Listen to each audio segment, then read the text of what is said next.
Bonjour à tous, ravi de vous retrouver sur Public Sénat. Place ce matin à une table ronde qui fait le bilan de la loi Egalim, la loi agriculture et alimentation qui a été votée à l'automne 2018 par le Parlement. Cette table ronde, organisée à l'initiative de la Commission des affaires économiques, rassemble tous les acteurs du secteur, depuis les agriculteurs en passant par les transformateurs jusqu'aux distributeurs. Alors cette loi a-t-elle tenu ses promesses envers les agriculteurs? Je vous rappelle que l'un de ses objectifs principaux était de mieux rémunérer ces derniers avec notamment un encadrement des marges et des promotions, mais aussi une véritable inversion de la construction du prix qui devait partir des coûts de production. Alors, au mois de février, au moment de l'entrée en vigueur de cette loi, certains agriculteurs étaient très dubitatifs. En effet, les situations étaient contrastées. Si les négociations sont arrivées à une issue positive, notamment dans la filière laitière, ça a été beaucoup plus compliqué au niveau de la production des fruits et légumes ou encore pour les producteurs de viande. Alors qu'en est-il quelques mois plus tard? Eh bien, place tout de suite à cette table ronde qui se tient dans le cadre des travaux de la Commission des affaires économiques. Nous poursuivons donc ce matin nos travaux de contrôle sur la loi Egalim. Comme vous le savez, après sa promulgation, notre commission a décidé de mettre en place un groupe de suivi qui est présidé par Daniel Grémillet pour mesurer les effets de la loi Egalim au fur et à mesure de son déploiement. Je redis que l'objectif n'est pas de produire un rapport dans quelques mois sur le seul aspect de la loi et de plus s'en soucier après. L'idée, c'est un suivi en continu des effets de cette loi, à la fois sur les producteurs agricoles de toutes les filières, mais aussi naturellement sur les industriels, sur la grande distribution et bien sûr sur les consommateurs, mais aussi sur des circuits comme la restauration collective. Alors, des points d'étape sont organisés régulièrement par le biais à la fois des auditions du groupe de suivi en lui-même, mais également par des auditions telles que celle-ci, qui vont nous permettre d'essayer de mettre à jour soit des succès, soit des difficultés qui seraient rencontrées par les acteurs. L'idée pour nous est d'essayer d'apporter des correctifs, si nécessaire, le plus rapidement possible pour essayer d'aller dans l'objectif et de rencontrer l'objectif de cette loi qui est, je le rappelle, à l'origine, améliorer le revenu des producteurs agricoles français. Nous avions fait des premières tables rondes au mois de janvier, de février, en recevant juste avant la mise en œuvre des ordonnances les producteurs, les transformateurs et les distributeurs, mais nous avions fait ça séparément les uns des autres. Comme nous n'avions pas entendu tout à fait les mêmes choses, il nous a semblé utile de vous mettre tous ensemble, ce qui est un exercice un peu périlleux ce matin, non pas sur la cordialité des échanges, que je sais qui va être formidable, mais sur un exercice, j'allais dire, technique, simplement de prise de parole les uns derrière les autres. Donc nous y sommes ce matin. Donc compte tenu du nombre important d'invités, je vais quand même vous proposer à vous, mesdames et messieurs les distributeurs, producteurs, une méthode, mais aussi à vous, mes chers collègues, pour que nous soyons un peu efficaces dans nos propos. Vous avez reçu, mes chers collègues, une contribution écrite de nos auditionnés qui détaille leur avis sur les premiers effets de la loi Egalim, notamment au regard des négociations commerciales qui se sont achevées fin février 2019. Ces contributions, je fais de la pub au passage, sont disponibles sur Déméter, de façon dématérialisée. En conséquence, il n'y aura pas, et c'est un peu ça qui diffère de nos auditions habituelles, il n'y aura pas de discours introductif de chacun de nos auditionnés. Le président du groupe de suivi, Daniel Grémillet, interrogera donc en premier nos invités. Chacun de vous, mesdames et messieurs, aura 2 minutes de temps de réponse. Vous avez préparé à cela. Nos 2 rapporteurs de loi, Michel Raison et Anne-Catherine Loisier, poseront à leur tour une question à l'ensemble de nos auditionnés. Et de la même façon, chacun disposera de 2 minutes. Viendra ensuite le temps des questions-réponses des sénateurs aux personnes auditionnées. Et l'objectif est bien sûr de susciter un échange de vues cordial entre auditionnés, mais contradictoires probablement, qui seront évidemment conviés à se répondre mutuellement dans le temps de parole qui leur est imparti. Pour la bonne tenue des débats, je souhaiterais d'ailleurs, mes chers collègues, que chaque sénateur qui va poser une question désigne les personnes auditionnées auxquelles ils adressent leurs questions, parce que ce n'est pas très confortable pour les personnes auditionnées de savoir si elles doivent répondre ou pas à la question qu'il leur est posée. Donc je vous demanderai de cibler les personnes. Bon, donc si tout le monde a bien en tête cette trame, nous allons donc faire cette tentative de grande table ronde avec l'ensemble des parties prenantes. Et je vais tout de suite donner la parole à Daniel Grémillet. Merci Madame la Présidente. Je voudrais moi aussi remercier l'ensemble des participants à cette réunion un peu particulière, mais ô combien importante par rapport à ce groupe de suivi. Effectivement, le groupe de travail sur les résultats des négociations commerciales annuelles sous l'égide du médiateur des relations commerciales agricoles a rendu ses conclusions à la fin du mois d'avril sur les négociations annuelles closes le 28 février 2019. Après 6 années consécutives de déflation sur les produits alimentaires, les États généraux de l'alimentation avaient suscité un immense espoir. La loi Egalim a pour ambition de stopper cette guerre des prix. Ses premiers effets doivent se matérialiser dès 2019, dans la mesure où la hausse du SRP de 10% est entrée en vigueur dès le 1er février. C'est sans doute pour cela que les demandes fortes avaient été émises par les fournisseurs, en moyenne plus 4% par rapport à l'année précédente. Or, les chiffres officiels constatent que les négociations commerciales pour 2019 ont abouti une nouvelle fois à une baisse des prix cette année de 0,4%, en moyenne par rapport à l'année précédente. La déflation est plus forte sur les produits frais non laitiers, les épiceries, salées et sucrées. Le secteur laitier a obtenu, lui, une certaine augmentation avec une inflation de 1,4%. C'est pareil pour les salés. Je serais tenté de dire c'est peut-être une avancée, mais malgré tout, il y a 3 points qu'il faut évoquer à cet instant. Cela poursuit une tendance déjà à l'œuvre l'année dernière, suite aux négociations commerciales. Donc, c'est-à-dire que ce qu'on a constaté en 2019 n'est pas forcément le fruit des Galim, puisque 2018 avait déjà connu une évolution. Le deuxième point, c'est que cette tendance reste inférieure à la hausse du prix du lait standard de lait de vache entre 2018 et 2019, qui est de plus 7%.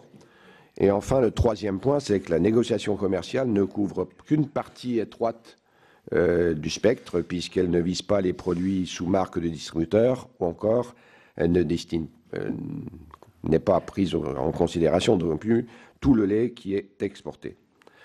Donc les chiffres apparaissent donc relativement mitigés. Ma question sera donc la suivante. Constatez-vous une amélioration de la qualité des relations fournisseurs-distributeurs depuis la mise en œuvre de la loi Egalim lors des négociations commerciales annuelles? Merci Daniel. Et pour répondre à cette question, je vais commencer le tour d'horizon en donnant la parole à M. Cressel de la FCD et ensuite je la donnerai à Catherine Chapalin de l'ANIA. Monsieur le délégué général. Madame la Présidente, merci beaucoup. En 2 minutes, je vais être extrêmement bref. Je ne partage absolument pas l'avis qui vient d'être évoqué par M. Grémillet. Les négociations commerciales, comme l'a dit, je crois, le ministère des Finances devant cette commission, se sont passées dans un état d'esprit beaucoup plus positif que les autres années. C'est le gouvernement qui le dit et donc je pense que puisqu'ils sont chargés du contrôle, c'est naturellement ceux qui sont les mieux placés pour l'indiquer. Par ailleurs, quand on regarde les données de base, on voit bien que la plupart des chiffres qui nous sont donnés concernent la plupart du temps des grandes marques. Les grandes marques aujourd'hui sont délaissées par les consommateurs, sans doute parce qu'elles ont effectivement pas su évoluer de manière suffisante, et c'est regrettable, et je trouve d'ailleurs qu'on ferait mieux de parler un peu plus de ceci. J'étais frappé du silence absolu la semaine dernière lors de la polémique sur les aliments ultra transformés. Ça aurait été utile, je pense, que les organisations concernées s'expriment. La réalité des négociations cette année, elle est très simple. Il y a eu un effort tout à fait clair qui a été fait en faveur de l'ensemble des produits à forte composante agricole et en particulier sur le lait. Sur le lait, simplement, nous représentons aujourd'hui 37% de la consommation de lait au total. Il y a 40% sur l'exportation, effectivement, M. Grémillet. Mais vous ne voyez pas quand même que ce soit les distributeurs français qui revalorisent le lait pour permettre de faire en sorte que l'exportation soit plus rentable. Il y a par ailleurs la RHD qui aujourd'hui prend une place de plus en plus importante, des échanges à l'intérieur des industries, d'autres industries achètent du lait. Et nous, ce qui est extrêmement frappant, c'est de voir à quel point, lorsqu'il y a des augmentations, ces augmentations n'arrivent pas directement aux producteurs, parce que justement le mix, dans une absence totale de transparence, est effectivement une inconnue pour tout le monde et encore notamment pour les producteurs. Et dernier point pour tenir dans mes 2 minutes, il faut bien voir que quand on parle de moins 0,4, en fait on agrège des données qui n'ont strictement rien à voir. Il y a d'un côté des baisses qui traduisent tout simplement la baisse des matières premières. Lorsqu'il y a moins 14% sur le café, lorsqu'il y a moins 32% sur le sucre, il est normal que ces produits baissent. Et puis il y a d'autres produits qui eux montent. Donc la réalité, c'est que quand on enlève ce qui est tout à fait normal, c'est-à-dire la baisse répercutée aux consommateurs des cours mondiaux, il y a eu augmentation des prix cette année, marquant une différence tout à fait notable par rapport aux années précédentes. Et tout ce qui est dit de l'autre côté est une pure et simple manipulation.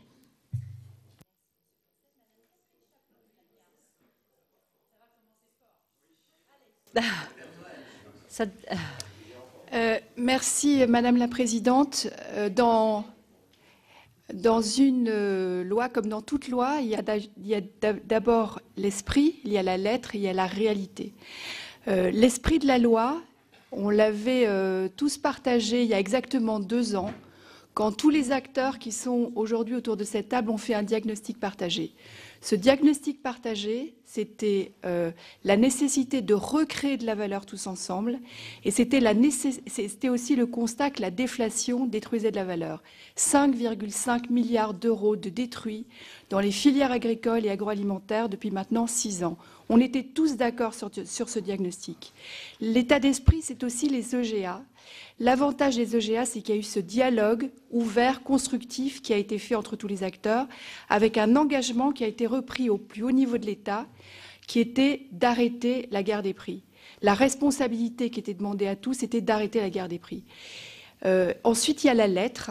La lettre, c'est la loi Egalim, que nous avons aussi tous collectivement souhaité, avec un objectif de recréer de la valeur pour mieux la répartir, avec ce que nous avons soutenu, qui était à la fois une meilleure contractualisation, à la fois un encadrement des promotions et un SRP économique. Donc on était tous d'accord là-dessus. Et puis maintenant, il y a la réalité. La triste réalité des négociations commerciales de 2019, et moi je vais être plus d'accord avec M. Grémillet que M. Cressel, la réalité cette année, c'est quand même la poursuite de la guerre des prix, via des demandes de déflation et via des mauvaises pratiques. C'est du côté de l'ANIA, donc qui représente 17 000 entreprises de l'agroalimentaire, c'est plus de 800 signalements de mauvaises pratiques qui ont été faites via l'Observatoire des négociations. C'est une déflation moyenne que nous avons constatée de notre côté de moins 0,5 et le médiateur des relations agricoles, des relations commerciales agricoles qui a objectivé et qui a consolidé l'ensemble des données qui étaient fournies par les acteurs et notamment par les distributeurs, a constaté effectivement cette déflation. Ce n'est pas que nous qui le disons. Nous étions tous d'accord pour dire que la déflation s'est poursuivie. Et au final, la triste réalité, c'est encore cette année la loi du plus fort qui s'est appliquée et qui, au détriment évidemment des agriculteurs et des entreprises de l'alimentaire. La parole est à M. Bénézy de la FNSEA, ensuite M. De Prunelé des groupements Leclerc. Oui, bonjour à toutes et à tous. Déjà, peut-être rappeler le contexte de la mise en œuvre différée, on va dire, de certaines choses qui sont plutôt importantes. Et rappelons quand même que les dernières ordonnances ont été prises il y a seulement 1 mois, que certains trous dans la raquette ont pesé et ont permis à certains opérateurs des filières, notamment la distribution, de retarder notamment la parution, voire de retarder, mais pas seulement, également de ne pas permettre, dans le cadre des interprofessions, la publication d'indicateurs de coûts de référence. Nous l'avions d'ailleurs dit aux législateurs, et peut-être ce seront des choses à arranger, puisque effectivement la capacité de blocage de la distribution est effective dans certaines interprofessions, pour ne pas permettre la publication de ces coûts de production. Donc à partir de là, effectivement, il peut y avoir des retards au démarrage, et le fait que ces indicateurs n'aient pas pu être disponibles, effectivement, ne sont pas à l'avantage des producteurs. Alors, sur les effets qu'on a pu constater, déjà rappelons qu'au niveau de la production, on n'est pas dans les boxes de négociation. Et c'est peut-être un problème d'ailleurs, en termes de transparence, qu'on n'ait pas plus de transparence dans ce qui se passe dans ces box-là. En tout cas, nous, on peut le relever parce que on peut aussi nous raconter n'importe quoi. Alors, on a eu, par écho de voix de presse, certaines belles initiatives qui tendaient à arriver à l'objectif, notamment avec Savencia, Bell, Sodial, sur une partie du lait chez certaines enseignes. Mais on est sur du 60%, du 70%, on n'est pas sur la totalité du lait. On n'est pas à l'objectif. Rappelons que le coût de production en lait est de 396 €. On arrive à du 370. Ça plus, même si ça va dans le bon sens, on est plus dans l'opération. Un petit peu, voilà, on a fait notre BA. Et puis sur une partie, et puis regardez pas trop ce qu'on fait ailleurs. D'ailleurs, on retrouve, sans citer l'enseigne en question, une belle communication sur le lait qui atteint à 20 et quelques euros près le coût de production, et puis par ailleurs des comportements extrêmement dégradés sur les marques de distribution. Donc nous, on pense qu'il est nécessaire d'avoir une transparence extrêmement forte et une application de la loi, voire une amélioration de celle-ci, de manière à ce qu'on soit bien dans un cadre très réglementé, sous contrôle, avec des sanctions, parce qu'on voit bien que effectivement les chartes et les bonnes volontés des uns et des autres ne suffisent pas à atteindre l'objectif. Merci Monsieur Bénézy. On reviendra évidemment vers tout le monde. Monsieur de Prunelé des établissements Leclerc et ensuite Monsieur Amirault de la FEF. Président. Oui, merci Madame la Présidente. Sur les chiffres, je rejoins évidemment un petit peu ce qu'a dit Jacques Cressel, c'est-à-dire qu'on mélange tout un tas de données. Moi, la première chose que je voudrais dire, c'est que nos observations portent non pas sur l'année 2019, mais sur l'année 2018 et 2019. Parce que le plus important pour nous, enfin le plus important, pas le plus important, mais le point de départ, c'est la signature de la charte EGA. Charte EGA, on la signe tous ensemble fin 2017, et donc l'évolution des comportements de négociation commence à partir des négociations 2018. Donc les chiffres que je peux vous donner portent sur les négociations 2018 et 2019. Sur 2019, c'est l'entrée en application de la loi, mais la loi... Là-dessus, je ne vais pas revenir dessus. Vous savez que nous, on avait une dissonance, une discordance sur le volet SRP, mais sur les chiffres, et là je parle des chiffres à l'achat.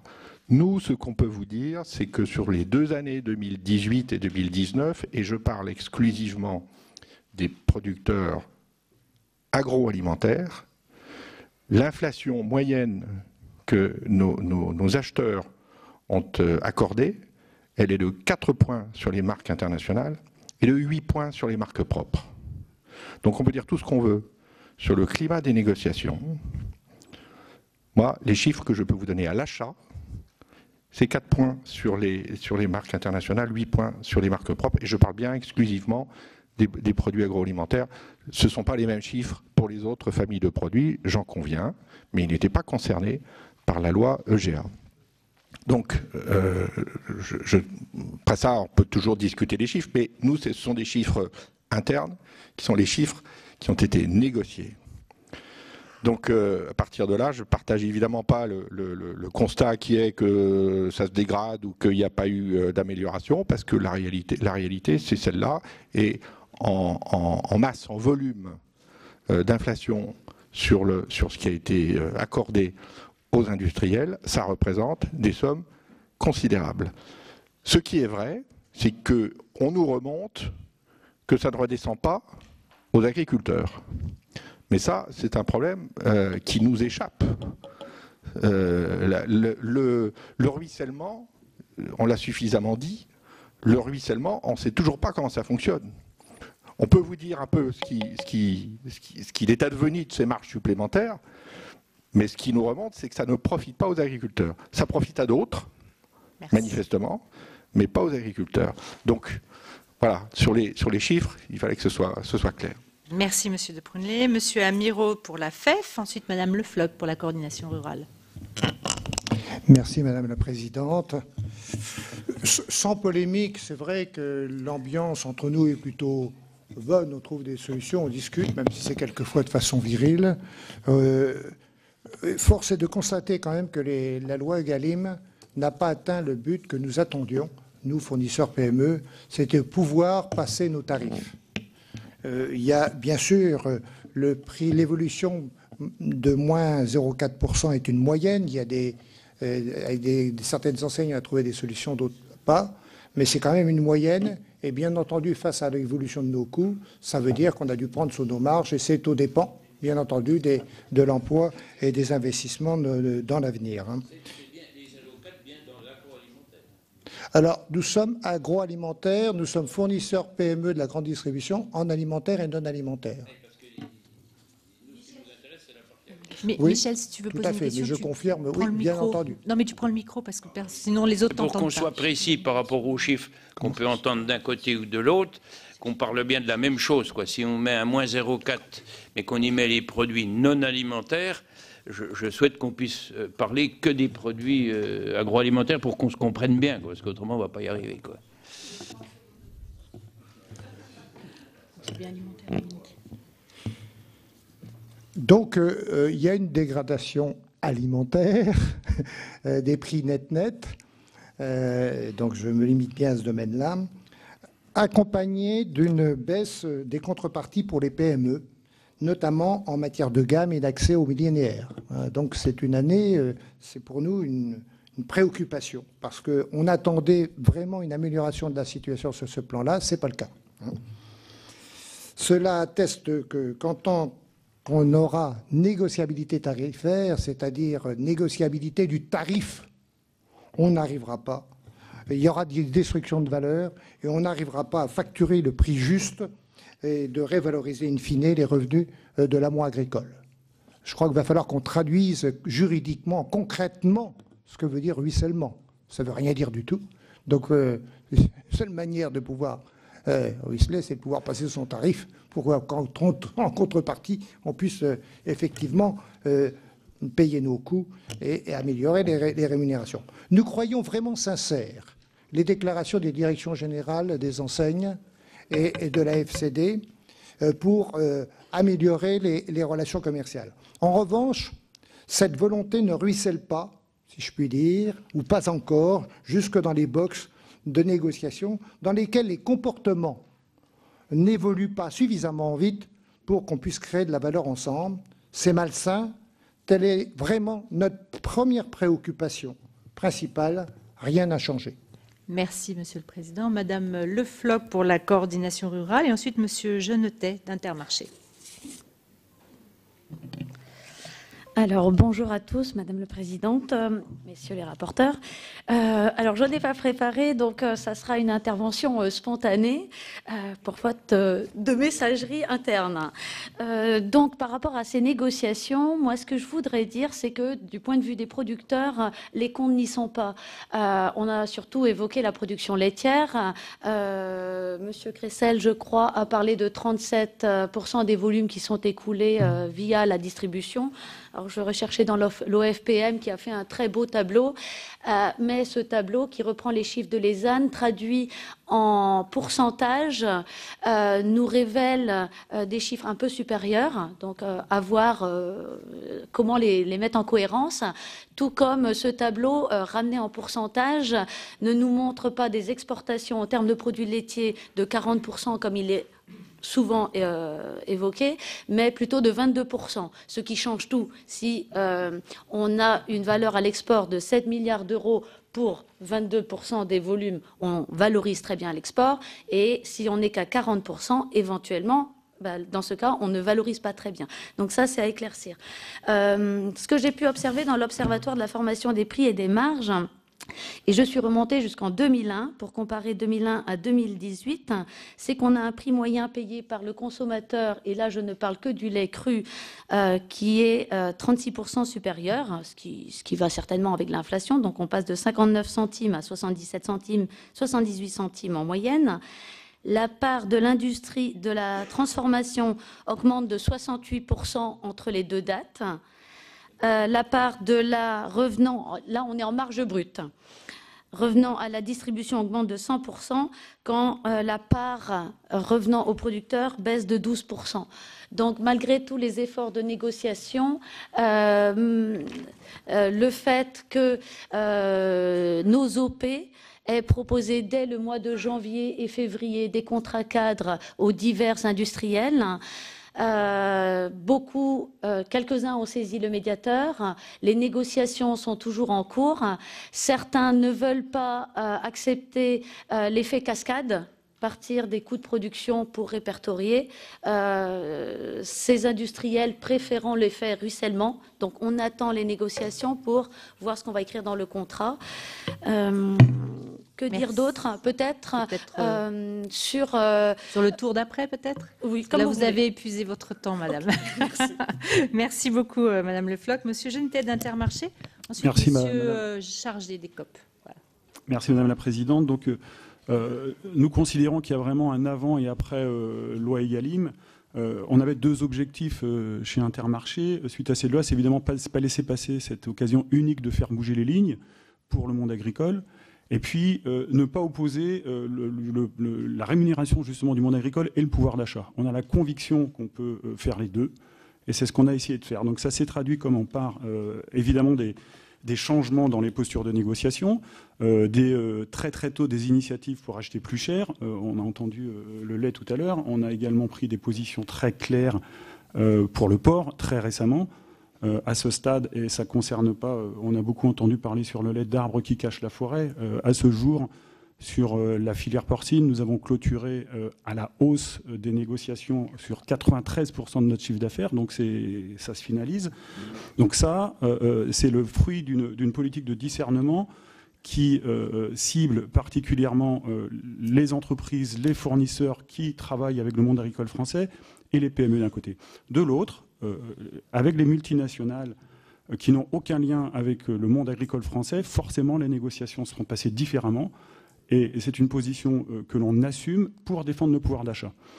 Quand vous avez des grandes marques qui nous présentent des hausses très importantes alors que les matières premières baissent, nous avons considéré que pour le pouvoir d'achat des Français, on ne pouvait pas à la fois avoir de l'inflation sur les produits à forte composante de matières agricoles, ce que nous assumons, hein, et de l'autre côté, cumuler la hausse du SRP, la limitation de la promotion, et puis des hausses non fondées. Donc là, oui, c'est vrai que les négociations sont restées plutôt sur un mode traditionnel parce que nous n'avons pas trouvé de terrain d'entente.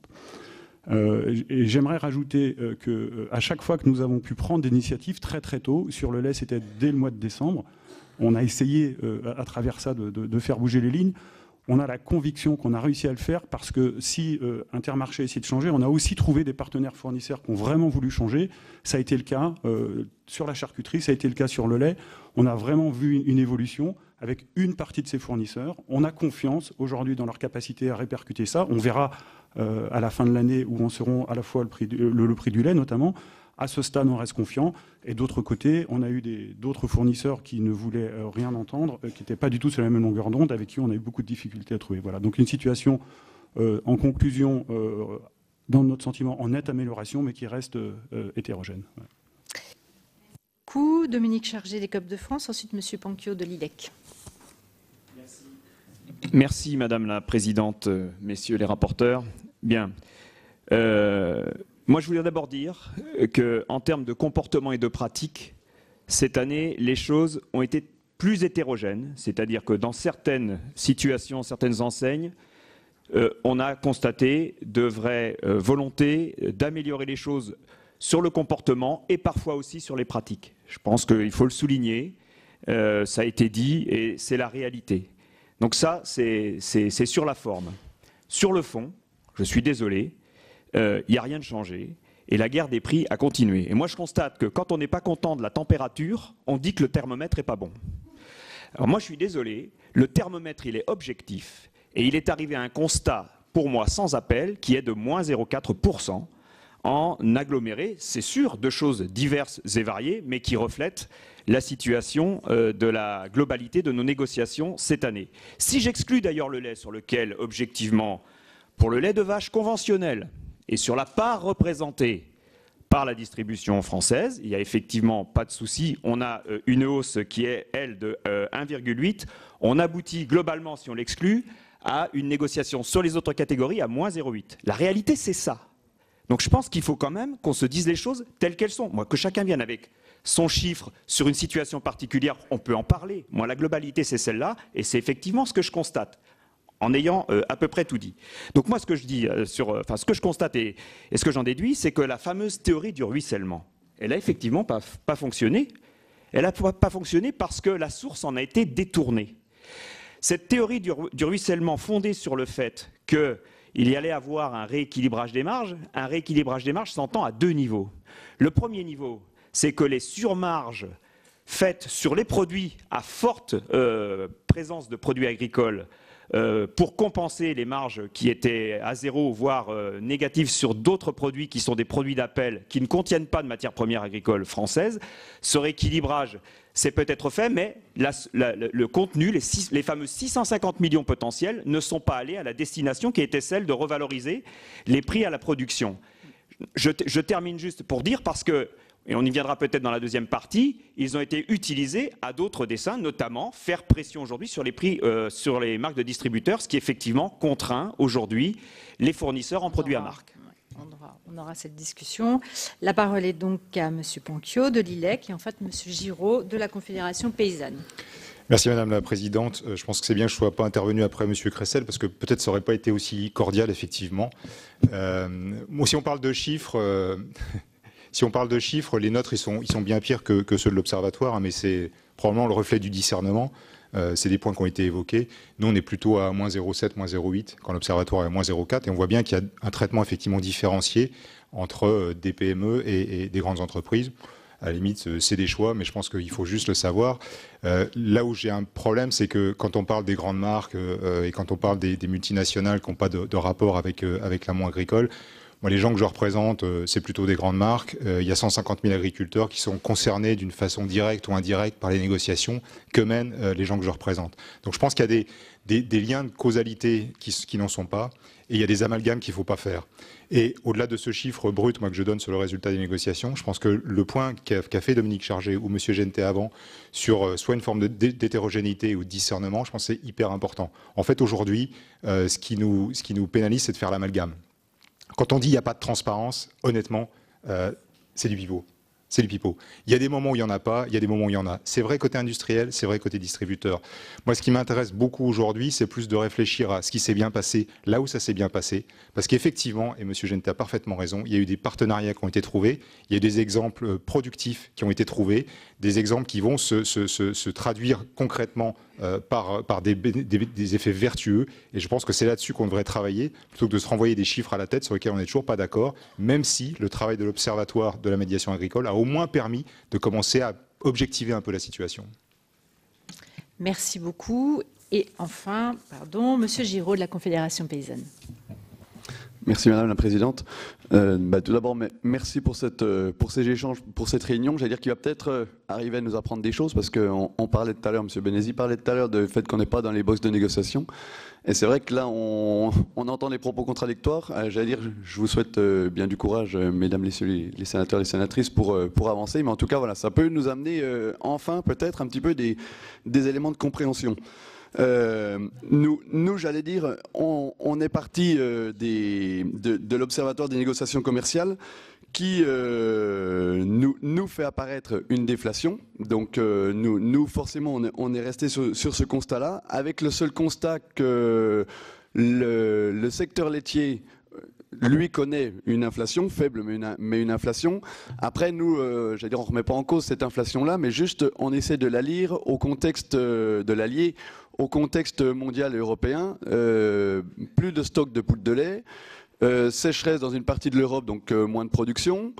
Hausse de la demande mondiale, à un moment donné, heureusement que le marché laitier se redresse un petit peu et que des hausses sont passées. J'allais dire, est-ce que c'est les effets de la loi, est-ce que c'est les effets de la transparence? Mais nous, il nous semble qu'en tout cas, c'est un petit peu tôt pour conclure que ce sont des effets de cette loi-là. On a plusieurs fois été évoqué le mot de ruissellement. Alors, autant dire qu'on n'y croit pas du tout, nous, à la Confédération paysanne, et il ne me semble pas du tout non plus que c'était l'enjeu de cette loi agriculture et alimentation. L'objectif était plutôt d'avoir une formation des prix en marche avant. Ça n'a jamais été mis dans l'objectif d'avancer sur du ruissellement. Et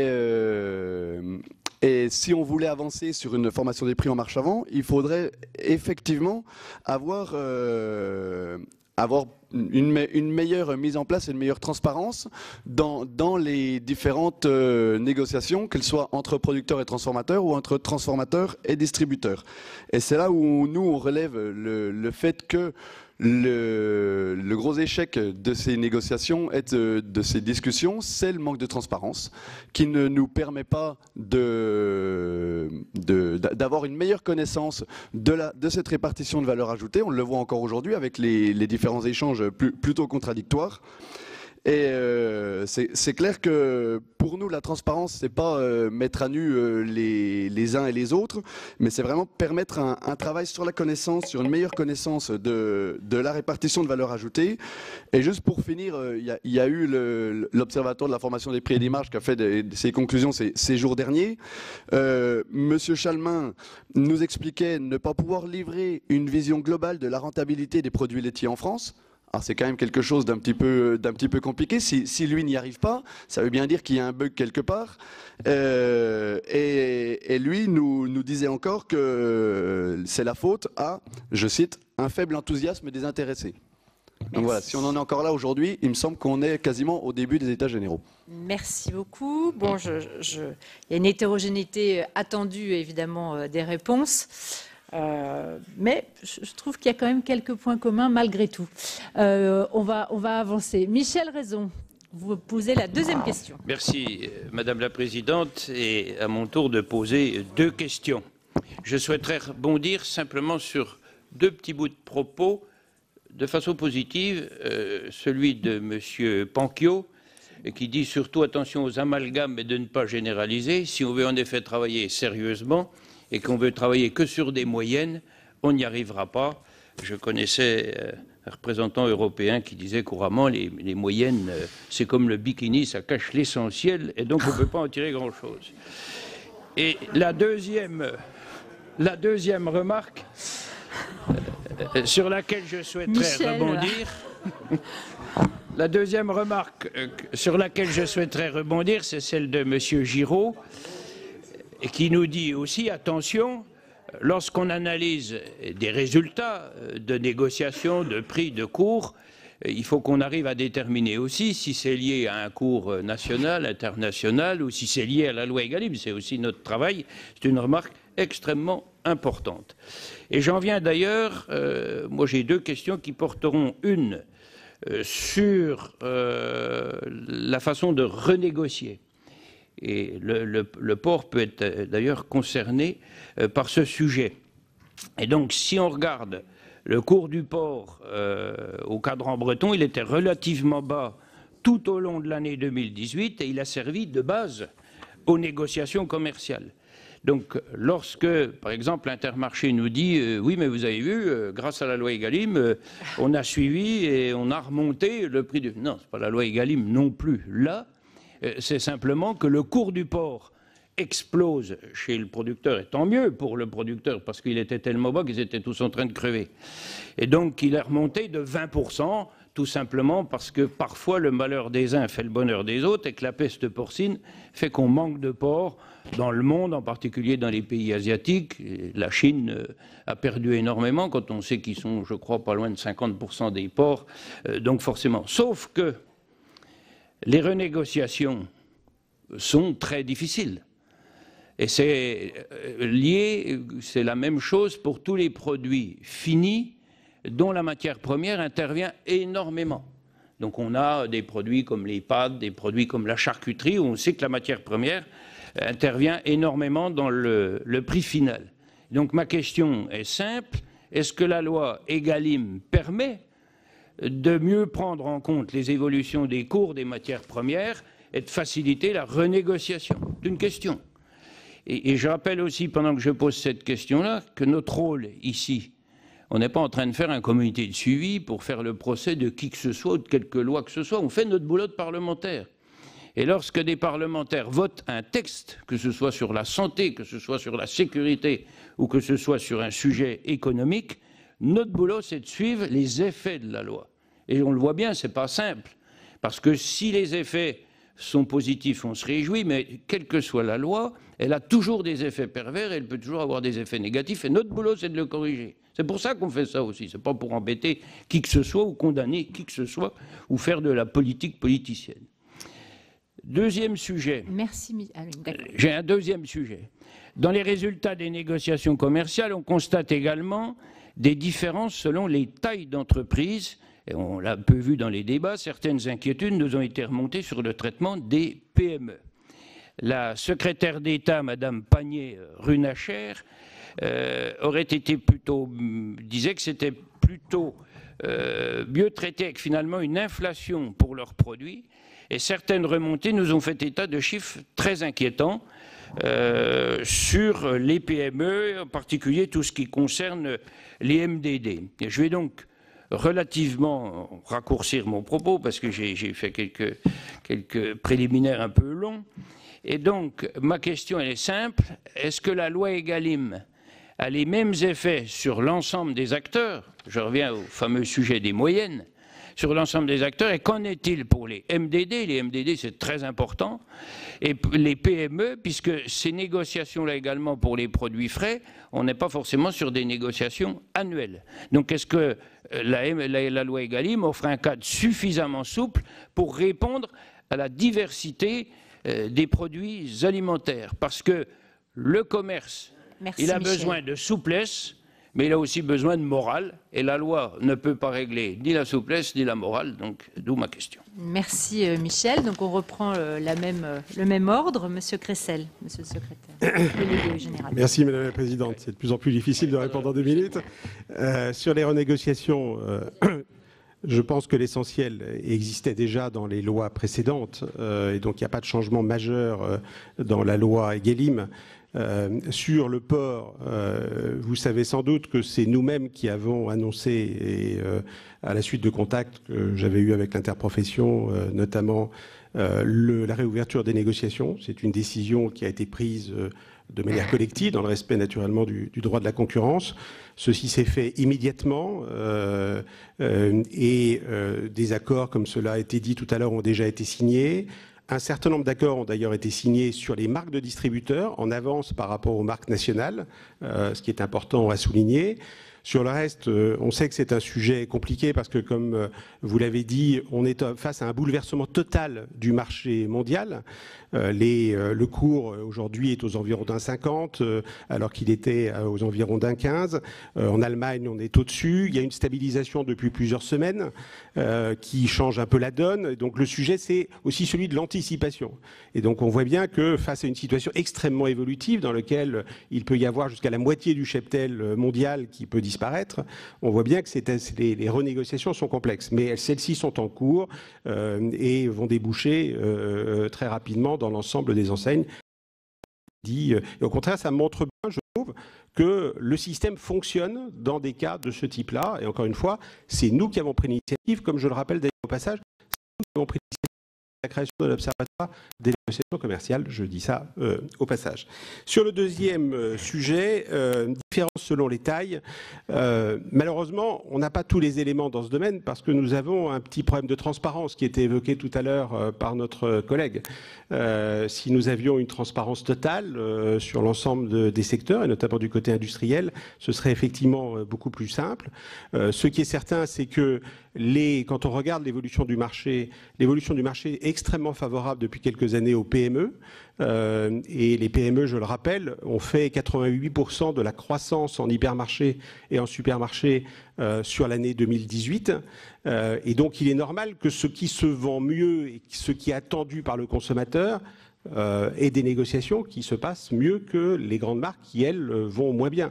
Ça, c'est la logique économique normale qui peut exister. Monsieur le sénateur a raison, parlait de MDD. Je rappelle que les MDD ne sont pas concernés par les négociations en question et elles ne sont d'autant moins concernées parce que je rappelle qu'il n'y a pas de négociation. Il y a des appels d'offres Nous sommes dans un système dans lequel nous n'achetons pas des produits tout faits, nous faisons fabriquer des produits. Avec des accords qui sont des accords, dans ces cas-là, qui sont des accords sur plusieurs années. Et je rappelle qu'en plus, les produits sont de moins en moins les mêmes produits que ceux des marques nationales.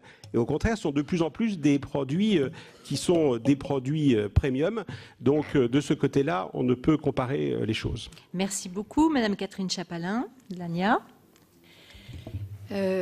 Merci. Sur la question de la renégociation, tout d'abord et en particulier sur la renégociation sur le prix du porc, là, hélas, on ne va pas être d'accord et on va peut-être, là aussi, demander un observatoire des négociations, ou en tout cas de la renégociation sur le prix du porc.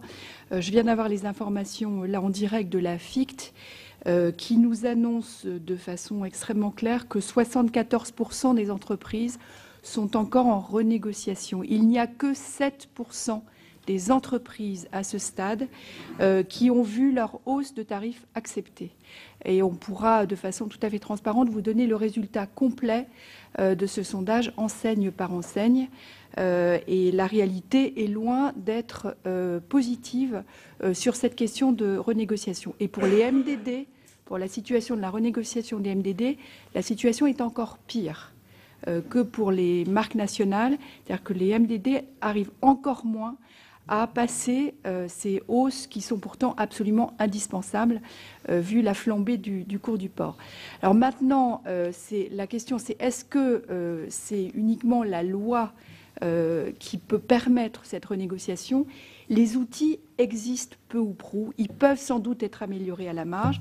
Maintenant, tant qu'il n'y a pas de volonté réelle de la distribution de jouer le jeu, tant qu'on ne va pas rééquilibrer le rapport de force, tant qu'on ne va pas assurer la réelle primauté du tarif, et je rejoins ce qui a été dit par mes collègues, on n'y arrivera tout simplement pas. Donc ça, c'est sur la question de la renégociation. Sur la question de l'amalgame ou de l'hétérogénéité, je rejoins là aussi ce qui a été dit. C'est vrai que je ne vais pas reprendre l'expression de M. Raison, mais la moyenne ne veut pas forcément dire quoi que ce soit. En tout cas, ce qui est clair, c'est qu'il y a eu des initiatives plus vertueuses dans les négociations.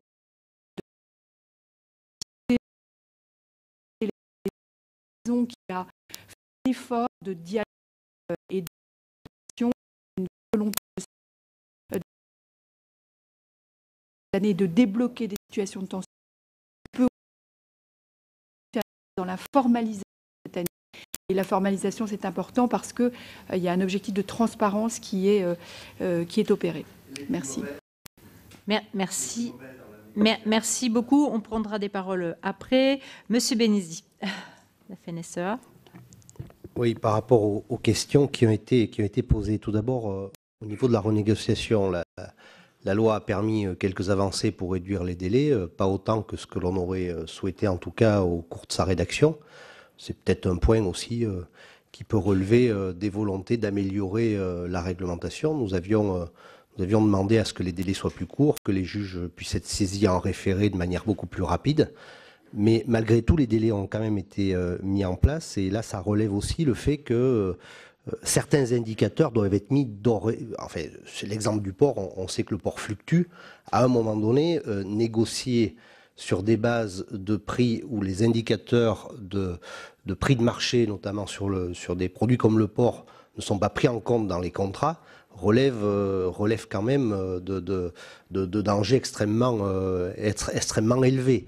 Là-dessus, nous, en tout cas en tant que producteurs, on ne comprend pas qu'il y ait ce débat aujourd'hui et qu'à l'occasion des négociations, ces indicateurs n'aient pas été pris en compte. Ça, c'est clair.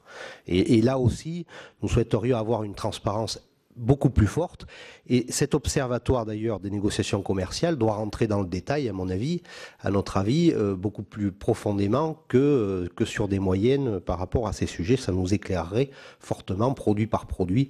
En tout cas, s'il y a la volonté politique, on a les moyens de le faire. C'est ce qu'on voit lorsque ce type d'observatoire se met en place. Sur les MDD, nous l'avions dit également, nous avions évoqué également les choses par rapport aux promotions. C'est aujourd'hui la preuve que la réglementation peut fonctionner à partir du moment où le sujet se retrouve dans son champ. il s'est beaucoup parlé du SRP. Ben oui, il s'est beaucoup parlé de l'encadrement des promotions. À partir du moment où un sujet comme les marques distributeurs, qui sont de la fabrication à façon, n'est pas dans le champ, eh bien on voit le report. Donc l'efficacité, là c'est la preuve que l'augmentation du SRP et l'encadrement des promotions sont nécessaires. Sauf comment on fait par rapport aux MDD qui sortent de ce champ et qui effectivement sont utilisés, et là-dessus par les distributeurs, pour continuer la guerre des prix. Et là il y a un champ qui n'est pas dans le radar, et c'est un vrai souci aujourd'hui par rapport au sujet qui nous préoccupe. Merci, voilà. Merci, monsieur Bénissé. Monsieur de Prunelé du mouvement Leclerc. Oui. Le SRP, ça s'applique qu'aussi au MDD, monsieur. Les MDD ne sont pas exclus du champ de l'application de la loi. Les MDD sont concernés. Tout de définition. Enfin, quand on fait faire à façon, il y a d'autres moyens de pression. Avant, on n'est plus dans un commerce traditionnel où on achète le produit. Je vais répondre à ces questions. Alors sur les renégociations, la question apparemment se focalise un peu sur le port. C'est évident qu'on est tous en train de renégocier sur le port parce que le marché du port connaît une situation qui est totalement atypique. Donc on est tous en train de renégocier. Les hausses tarifaires. C'est illustratif, je pense. Sont demandées pour le mois de juin. On va arriver à finir les négociations de revalorisation avec l'industrie charcutière dans les jours, dans les semaines qui viennent. Je vous signale quand même un petit effet pervers, c'est que cette explosion du prix du porc rend plus difficile la contractualisation et le respect des contrats. Pourquoi? Pour une raison très simple, c'est que les organisations de producteurs, évidemment, sont tentées de profiter de cette espèce d'appel d'air formidable qui est le marché chinois pour vendre leur production en Chine plutôt que de respecter les engagements de volume dans le cadre de la contractualisation. Donc c'est un effet un petit peu pervers, qui n'est pas fondamental, mais qui est un peu un effet pervers. C'est-à-dire qu'au moment où on cherche à développer la contractualisation sur des engagements de volume et dans des tunnels de prix garantis aux producteurs, cette explosion du marché du porc fait que les producteurs sont beaucoup moins enclins à s'engager dans des contrats qui comportent une part de contrainte. Donc je voulais vous signaler cet effet un petit peu pervers. Sur les PME et les multinationales, je dirais que ma réponse était dans ma première réponse, c'est-à-dire que la différence de taux d'inflation que nous avons accordé aux achats, aux producteurs, aux multinationales et aux PME répond, c'est-à-dire que c'est du simple au double. Je parle toujours sur 2 ans et c'est une moyenne dont je reconnais qu'elle n'est pas totalement fiable pour l'analyse, mais enfin c'est une moyenne. Donc c'est du simple au double. Ça veut dire en effet qu'on a accordé 2 fois plus d'inflation aux PME qu'aux multinationales. Alors ça veut dire aussi qu'il y a un volontarisme de notre part, puisque les PME travaillent pour l'essentiel, pour ne pas dire pour la quasi-totalité, des produits d'origine française. Donc évidemment, ça se retraduit dans ce différentiel d'inflation. C'est-à-dire que nous avons accordé plus d'inflation aux MDD fabriqués par des PME sur des produits d'origine française que sur les multinationales, dont les cours de matières premières sont en effet très fluctuants. Donc voilà, je pense que c'est la réponse. La deuxième chose qu'on peut dire sur les PME, alors, très vite. mais Jacques Cressel l'a indiqué, c'est que les PME créent des produits, ou plutôt les produits des PME aujourd'hui créent plus de valeur et tirent plus la croissance que les produits des multinationales. Donc tout naturellement, ils sont mieux rémunérés. Le tout de savoir où est la valeur. La parole est à Monsieur Amirault, Président Amirault. Monsieur Raison, concrètement, le relèvement de 10% du SRP n'a pas les mêmes effets en fonction de la taille des entreprises. Je dirais même que le relèvement du SRP permet un discernement en faveur des multinationales, des grandes marques, et ce qui nuit en conséquence aux marques PME. En effet, le SRP de plus 10%, majoré de 10%, redonne de la rentabilité aux enseignes sur les grandes marques qui se retrouvent en position de force pour négocier de plus grandes contreparties. Donc on dépend des autres et tout particulièrement des marques PME. Donc pour nous, ça a eu des conséquences. Vous l'avez vu, mesdames et messieurs les sénateurs, dans le dossier qu'on vous a adressé par écrit. Les chiffres de Nielsen nous montrent bien, il y a un repli des ventes depuis le début de l'année des marques PME. Depuis l'entrée en vigueur de cette ordonnance, comme nous nous y étions inquiétés, nous l'avions dit, cette ordonnance va avoir des effets pervers à la fin de 2018. C'est un coup d'arrêt à la croissance donc, des ventes des PME, après une croissance ininterrompue, comme ça a été dit précédemment, depuis 5 ans. C'est donc un signal fort à considérer, avec attention, parce qu'à chaque fois qu'on manipule un petit peu, quelqu'un a parlé du thermomètre, on finit par provoquer des effets pervers sur l'ensemble de l'économie, et en l'occurrence sur les marques PME. Un autre effet perturbateur dans les relations commerciales, et qui n'est pas homogène en fonction des secteurs, c'est l'encadrement des promotions en volume. Parce qu'il faut être concret. Si l'encadrement en prix peut se comprendre politiquement pour lutter contre la guerre des prix à l'aval, en revanche, l'encadrement en volume a des conséquences négatives sur certaines filières qui se vendent structurellement, comme ça, en promotion à l'image des produits festifs comme le foie gras, mais bien d'autres. Et c'est à des conséquences, concrètement, c'est que ça, pour ces secteurs-là, ça a conduit à des baisses de croissance importantes. Donc je crois que là aussi, il faut arrêter de jouer des apprentis sorciers avec la loi et en perturbant la vie normale des marchés et des affaires. Enfin, on constate... non, je ne vais pas aller plus loin, sinon je dépasserai mon temps. Pile, cher Président. Madame Le Floch de la coordination rurale, ensuite Monsieur Gentet. Alors, pas grand-chose à dire pour la première question, si ce n'est que je partage quand même la position de la FEF avec certainement un effet au bénéfice des grandes marques qui sont déjà bien positionnées en termes de volume en général. Pour ce qui est de la production porcine, puisqu'on en a parlé, moi je m'appuierai une nouvelle fois sur l'OFPM qui vient de sortir et dans lequel on peut analyser un des schémas dans lequel on voit les exportations en tonnes équivalent carcasse, donc de carcasse de porc qui quittent le pays en moyenne à 1,53 €. Donc à ce niveau-là, je repose la question de l'intérêt de toujours vouloir aller à l'international, puisqu'on sait qu'à ce prix-là, il ne faut pas espérer un bon prix pour les producteurs. Il y a aussi la tuerie, l'abattage. Et dans ce même schéma, quand on ramène les valeurs d'exportation à l'unité exportée, on se rend compte pour la saucisserie et différents produits transformés, qu'il y a 2 fois plus ou presque 3 fois plus d'importations à un prix que j'ai calculé à 3,86 €, alors que les exportations se font à 3,16 €. Donc là, je pense qu'il y a une question à poser et une analyse à faire auprès des industriels. J'ai fait quelques recherches. Et je retrouve en fait nos sociétés industrielles qui se développent à l'international. Et est-ce que c'est des cessions d'actifs et pour en fait diminuer un résultat ici, ne pas. Enfin, c'est une question et de recherche qu'il vous revient.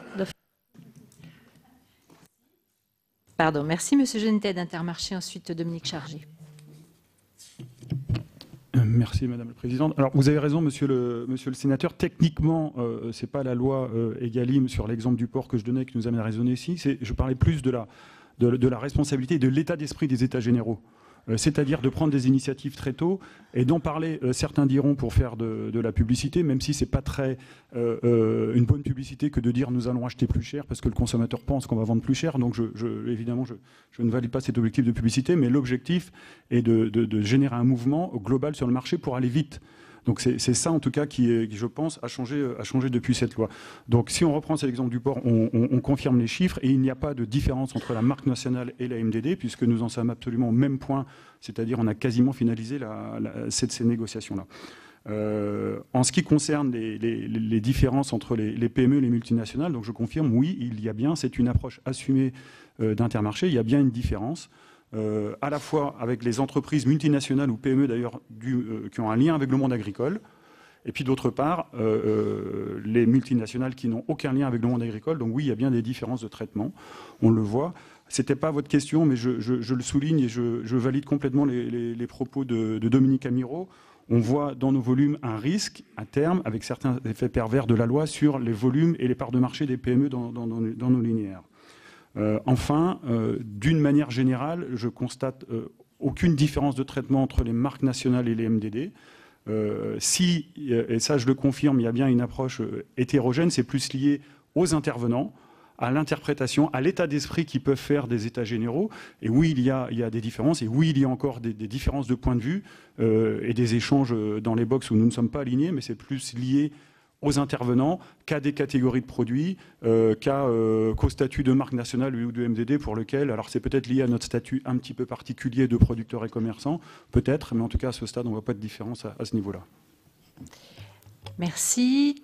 La parole est à Dominique Chargé, ensuite M. Panquio. Merci Madame la Présidente. Je ne reviens pas sur ce que j'ai dit tout à l'heure et que je confirme sur l'hétérogénéité et l'amélioration de comportements et de pratiques qu'on a pu constater à l'égard de certains acteurs de la distribution. Je voulais simplement là peut-être constater effectivement et dire qu'un prix payé à un producteur est effectivement la moyenne de la somme des marchés de l'entreprise à laquelle il livre son lait. Et qu'effectivement, il est hors de question de demander à la distribution à un moment de tout supporter, mais il est hors de question aussi d'entendre que la distribution exige que le prix pratiqué sur ces produits soit celui versé au producteur, compte tenu qu'il ne représente pas la somme des marchés. Qu'on soit bien d'accord, ça marche dans les deux sens. Et je suis prêt à ce qu'on en discute un peu plus si vous le souhaitez. Concernant le porc, moi, ce que je constate aujourd'hui, c'est qu'on est dans la même situation que le beurre il y a 2 ans. Et que les conséquences sont les mêmes et que les effets sont les mêmes. On a toujours autant de difficultés à obtenir des rendez-vous et à aboutir à des hausses qui soient représentatives du marché. Je le dis parce que j'ai visité des entreprises, certes ça fait déjà 15 jours, mais enfin peut-être qu'en 15 jours il s'est passé des choses, mais il y a 15 jours c'était ça la situation. La troisième chose, c'est que sur la question des MDD, moi ce que je constate, toutes nos entreprises coopératives, nous ne sommes pas sur du lait choisi, nous sommes sur du lait qui représente la totalité de la production de nos adhérents. Pour une coopérative, elle est en général fabricante de marques nationales, mais aussi de MDD. Et que dans les discussions qui ont eu lieu cette année, elles se sont faites avec une contrainte très forte sur les marques nationales en volume, au profit des MDD. C'est-à-dire qu'on a eu plutôt une réduction des volumes en marque nationale au profit des MDD. Je le souligne parce que c'est important et je reviens avec un engagement de la part de certaines enseignes dans les communications faites d'avoir des baisses de prix sur les MDD. Et je reviens à ce que je disais tout à l'heure sur le détournement de la source du ruissellement parce que je pense qu'une partie du ruissellement qui n'est pas allé à la destination pour laquelle il avait été pensé ira à cette forme de concession faite pour redonner finalement aux consommateurs ce que seraient les conséquences de cette hausse du SRP. Voilà, donc je pense qu'il faut aussi qu'on parle un tout petit peu de ça, parce que les MDD peuvent être les grandes... Même si je conçois et je suis conscient qu'elles ne font pas partie du périmètre des discussions dans les négociations annuelles, puisque ça concerne les marques, il y a quand même des effets collatéraux indéniables qui vont se traduire aujourd'hui par le fait qu'il y aura des propositions, il y a déjà des propositions de baisse de tarifs sur les MDD qui mettront de toute façon la pression sur les marques et qu'une des sources qui le permet est celle du ruissellement qui n'a pas eu lieu. Merci beaucoup, Richard Panquio pour l'ILEC et ensuite Monsieur Giraud.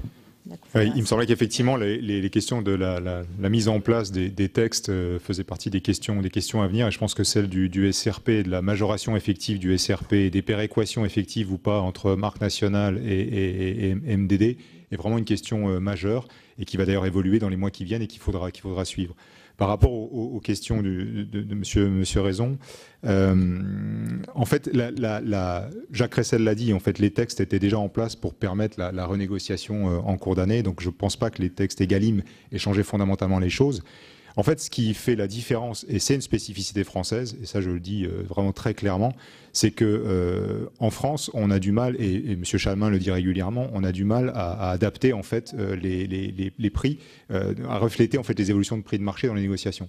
Moi, j'ai des exemples qu'on me citait où on me disait en Allemagne ou en Angleterre ou en Suisse, des marchés qui sont très concentrés, hein, où le taux de concentration de la distribution est au moins égal, voire supérieur à celui de la France. Vous avez une augmentation sur une matière première, que ce soit le lait, que ce soit l'huile d'olive, elle passe. Elle passe, j'ai envie de dire, sans discussion. J'ai des exemples en tête où on me disait, il y a 2 ans sur un marché, en Allemagne, on a pris 17% d'augmentation du tarif lié à des envolées de matières premières, quand dans le même temps, en France, on prenait 4%. Sur la base des mêmes sujets, des mêmes matières, des mêmes équations. Donc on a un problème qui n'est pas légal, là. On a un problème de comportement, on a un problème de schéma de négociation. Je ne sais pas comment on le transforme, mais du coup ça induit plein d'effets pervers. Parce que, à l'inverse, quand il y a effectivement des baisses de matière, vous imaginez bien que les industriels ne se précipitent pas pour les renégocier chez les distributeurs. Et c'est aussi peut-être un problème. Mais en fait, on travaille sur des mécanismes qui sont faussés, qui sont biaisés et qui induisent des effets pervers de part et d'autre, je pense. Après, sur les matières premières, pour terminer, quand même, sur ce point-là, je veux bien qu'on parle des matières premières qui ont précisément baissé cette année et qui expliquent des baisses de tarifs ou de prix net. Mais quand on regarde en fait sur les 5 ou 6 dernières années, on est en déflation constante de 6, 8, 10% et on ne peut pas l'expliquer par les matières premières.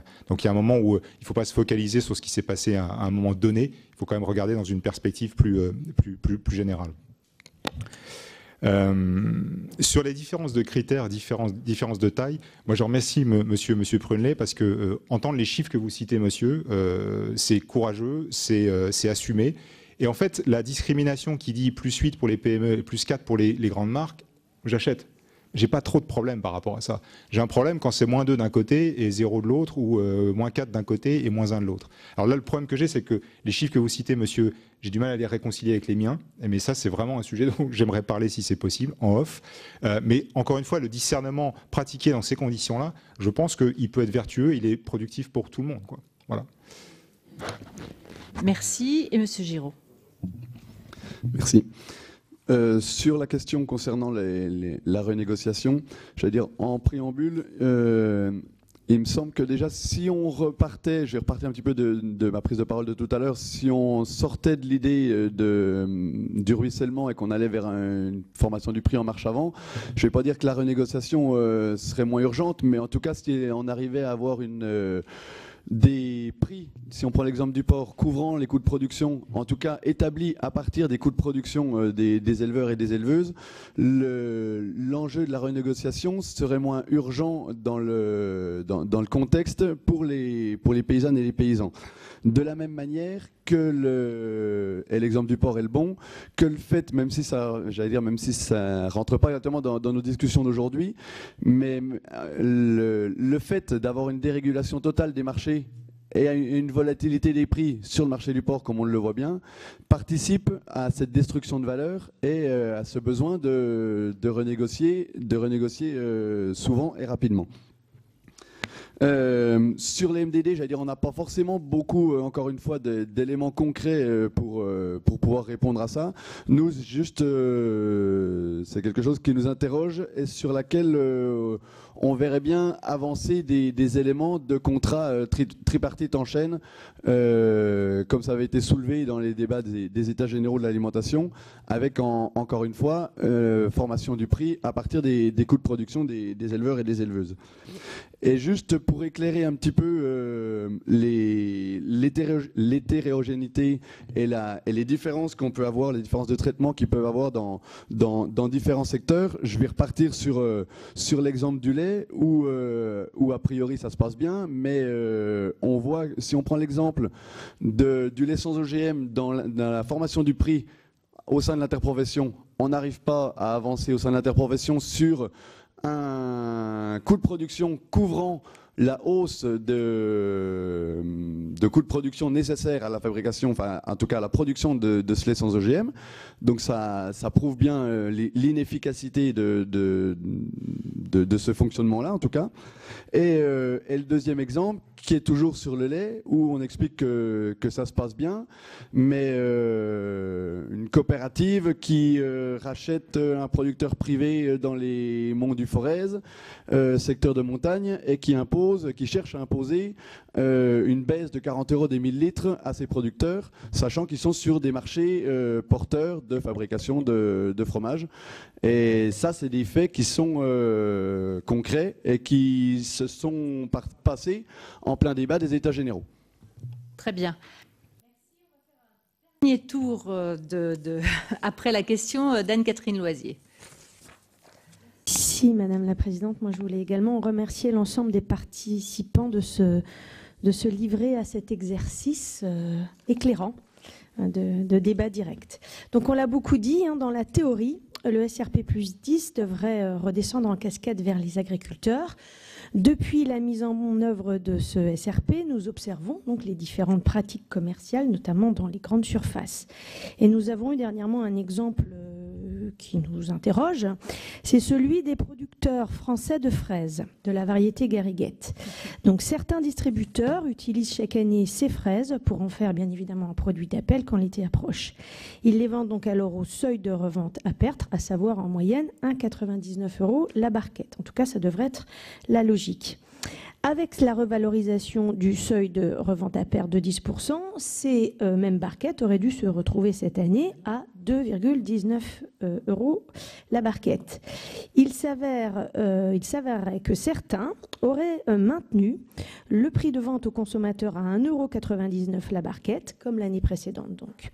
Et auraient donc maintenu ce prix qui intègre une revalorisation obligatoire de 10%, conformément donc à la loi. Cet exercice, ils ont pu le pratiquer en durcissant en fait les négociations avec les fournisseurs. Et donc au final, la hausse de ce SRP plus 10 se serait traduite, dans ce cas en tout cas précis, par une baisse du prix d'achat aux producteurs. Plus globalement, il suffit aujourd'hui de parcourir les catalogues des distributeurs pour constater de multiples formes d'annonces promotionnelles nouvelles.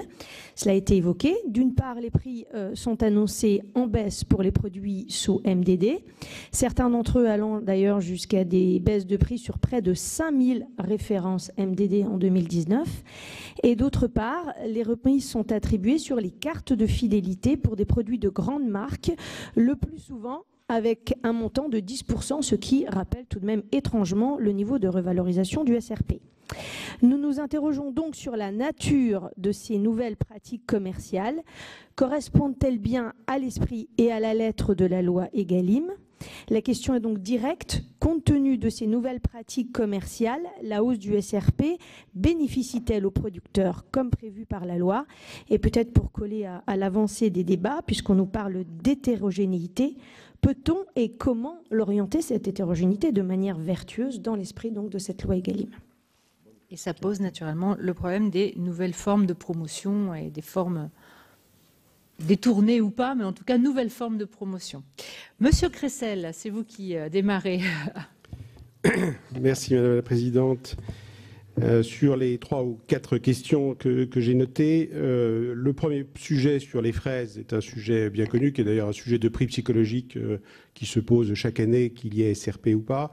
C'est un sujet sur lequel un travail est en cours à Interfel, parce qu'on voit bien que c'est un des cas où le SRP pose des difficultés techniques tout à fait claires, s'agissant de produits dont vous savez très bien qu'ils sont extrêmement météosensibles, avec une compétition extrêmement forte avec d'autres pays, que ce soit l'Espagne ou la Belgique, avec parfois des récoltes qui arrivent en même temps. Donc c'est un sujet très particulier. Ça, très franchement, ce n'est pas le sujet qui emporte globalement qui peut emporter une appréciation globale sur le sujet du SRP. Encore une fois, c'est un sujet qui est en cours de règlement. Il ne faut pas lui accorder une importance aussi forte que cela. Sur les promotions, les choses sont... Non, mais bien entendu, mais on peut tout. Attendez, on a eu l'occasion d'en discuter sur le sujet avec Daniel Sauvêtre, avec l'ensemble des présidents. On sait très bien qu'ils vous ont encore vu d'ailleurs hier soir pour vous en parler, donc on s'attendait bien à cette question. Et donc rassurez-vous, ils nous préviennent même quand ils viennent vous voir. Nos agendas, mes chers collègues, sont en ligne. Les donc choses ne nous sont tout à fait étonnons claires. pas. Ça prouve à quel point nous travaillons bien avec eux, justement pour régler ce problème. Et d'ailleurs, ils sont tout à fait désolés de voir que ce petit sujet, comme ils nous ont dit, très important pour un certain nombre de producteurs, donne le sentiment que c'est le sujet majeur du SRP qui se pose. Encore une fois, c'est un sujet précis, concret, qui est en train d'être réglé, mais qui est un sujet de prix psychologique et pas un sujet autre que celui-là. Sur les promotions, les choses sont tout à fait claires. Il n'y a aucune nouveauté en matière de promotion. Tout ce qui est fait est aujourd'hui strictement conforme aux règles directrices qui ont été publiées par la DGCCRF, et il faut les en remercier de manière extrêmement précise. Il y a, dans ce qui était évoqué, des prix qui ont monté, des prix qui ont baissé, des promotions qui se sont moins faites, d'autres promotions qui se sont plus faites sur des produits non alimentaires, dans un contexte que je vous rappelle, parce qu'il est quand même important sur un plan politique, c'est qu'aujourd'hui, la première préoccupation des Français, c'est l'augmentation des prix alimentaires. Et je pense qu'en tant que responsable politique, c'est naturellement quelque chose qui vous importe au premier plan, qu'il faut toujours garder à l'esprit dans tout ceci. Encore une fois, l'ensemble s'est appliqué avec les effets pervers. Je rejoins tout à fait ce que disait Dominique Amirault sur les effets négatifs qu'il peut y avoir sur les PME, et notamment sur les produits festifs et saisonniers. Je rappelle que nous n'étions pas demandeurs. Dernier point, simplement pour vous rappeler qu'il y a quand même l'article essentiel de la loi Egalim dont on n'a quand même pas parlé jusqu'à maintenant, qui est l'article 1 sur l'inversion de la négociation, qui est celui sur la prise en compte des coûts de marché. C'est quand même extraordinaire de voir que ce sujet-là n'a pas été mis en place. Et c'est ça le problème majeur de la loi Egalim aujourd'hui. Monsieur Giraud, on a parlé, je ne suis pas sûre. Merci, Monsieur Cressel. Madame Chapalin pour l'ANIA. Merci. Pour répondre à votre question, on a tous le sentiment aujourd'hui que le compte n'y est pas. Maintenant, on est en CDD sur cette loi, ou même plutôt en période d'essai. Et l'objectif, c'est de savoir comment on la transforme en CDI et comment on y arrive tous à retrouver l'état d'esprit qu'on avait au début des États généraux de l'alimentation. Pour nous, il y a 3 conditions. D'abord, c'est de rééquilibrer la relation.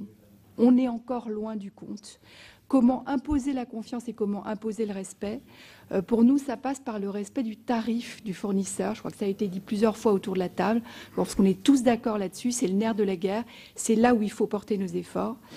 Ensuite, il faut évidemment une loi qui soit respectée, qui soit contrôlée et qui soit sanctionnée pour faire changer les mentalités.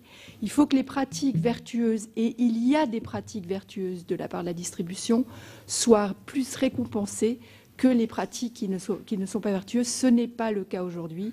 Les sanctions sont beaucoup trop faibles par rapport aux mauvaises pratiques. Et enfin, peut-être une ouverture, c'est organiser un droit de suite des EGA pour essayer de retrouver le dialogue positif qu'on avait eu il y a maintenant 2 ans, se remettre autour de la table avec un seul objectif qui est de recréer de la valeur et de stopper la guerre des prix. On a tous conscience ici, je pense, que nos destins sont liés et que finalement nous avons une responsabilité collective au-delà de la loi, nous avons une responsabilité collective. Et je pense aussi qu'on est tous d'accord, enfin j'espère en tout cas, que le prix le plus bas sur les produits alimentaires n'est pas le prix le plus juste, et c'est le combat que nous devons tous avoir. Merci Madame, vous avez compris que c'est ce que nous essayons de faire, ce droit de suite sur la loi Egalim. Monsieur Bénézy, la FNSEA. Oui, par rapport à ce que vient de dire Monsieur Cressel, moi, je suis assez d'accord sur le fait qu'il n'y a pas que le SRP dans cette loi. C'est pour ça que je ne vais pas causer uniquement du SRP. D'ailleurs, on a déjà dit ce qu'on en pensait. On voit ce qui échappe à quelque part à ce qui est réglementé, on va dire le commerce normal. On voit qu'il y a un sujet sur les MDD qu'il faudra bien travailler, qui n'est pas dans le champ de la loi. Donc la logique serait plutôt de voir comment on peut améliorer cette loi et quels ont été les trous dans la raquette.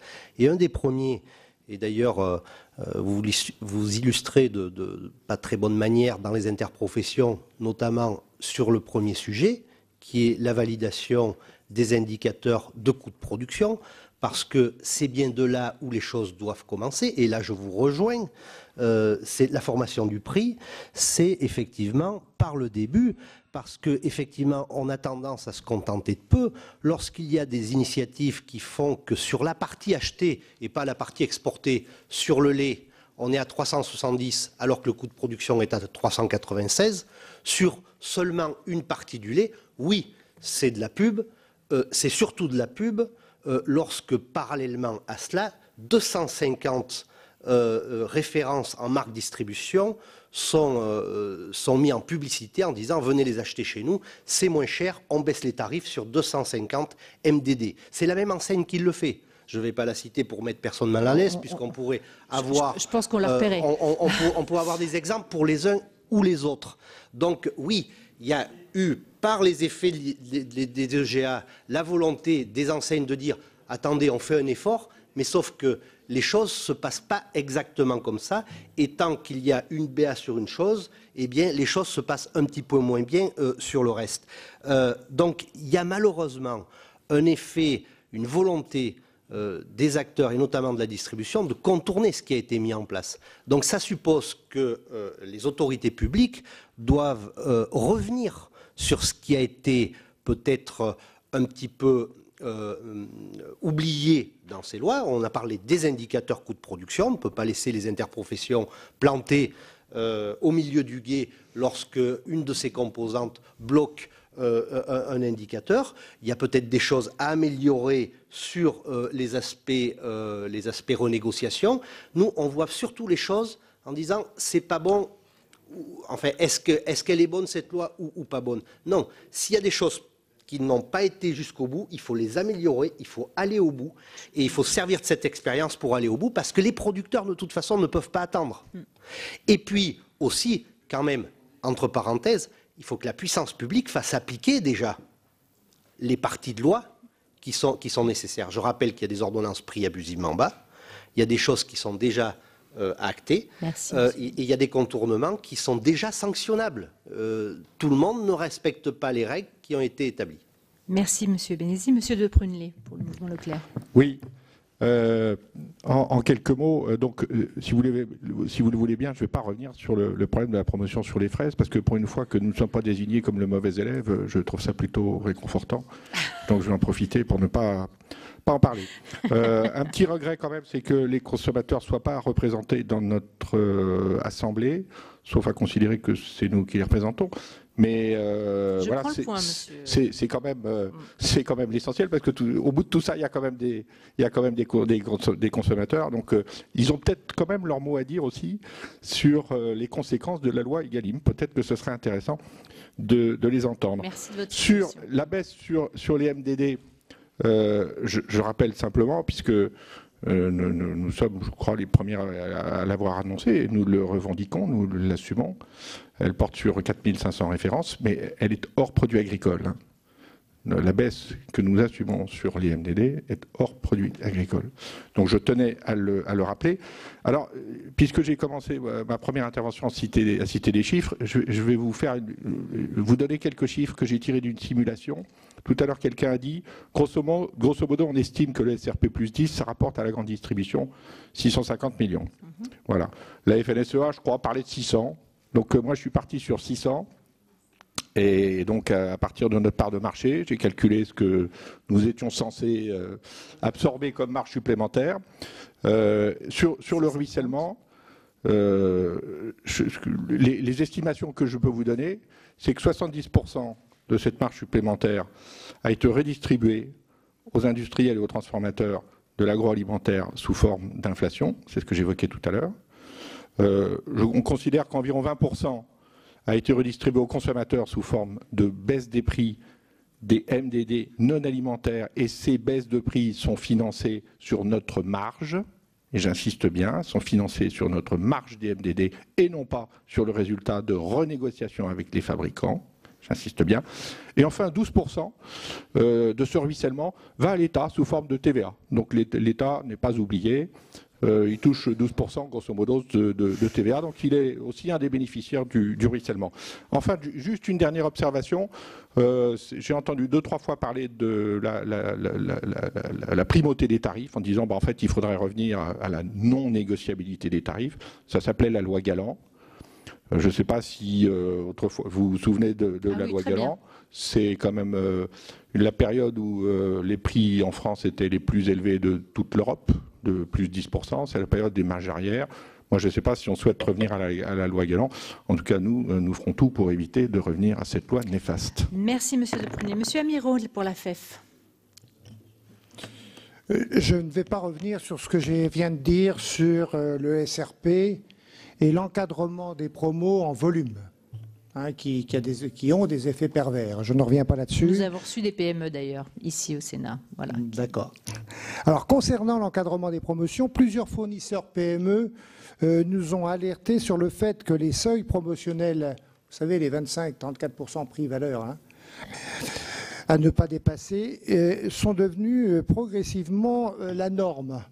Donc, alors que ces mêmes fournisseurs avaient un plan promo plus faible que dans le passé. Donc, c'est un peu inquiétant. C'est une dérive. Bon. Donc, ça va à l'encontre, en plus de l'objectif qu'on s'était fixé au départ. Donc, il faut le signaler.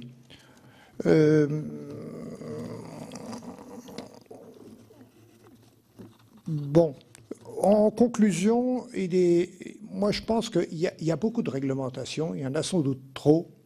Il faut sans doute simplifier les choses, les rendre plus compréhensibles, d'autant plus que les PME ne savent pas gérer la complexité, elles ne sont pas armées, elles n'ont pas les structures pour ça. Donc il vaut mieux des choses simples, que le gendarme joue son rôle, mais arrêtons de vouloir tout réglementer et d'être complètement déconnectés de la réalité du terrain. Moi ça c'est vraiment... parce que ça devient pour les PME un véritable handicap compétitif pour notre développement. Donc, ça, c'est un point que je voulais souligner. En ce qui concerne les MDD, je voulais dire un mot. C'est vrai que pour nous, c'est important, cette discussion sur les MDD.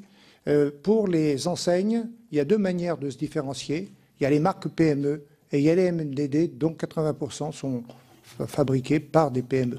Donc, il ne faut pas faire la guerre des MDD. Je pense qu'il faut essayer de bien réfléchir globalement là-dessus. Je reviens sur le tarif.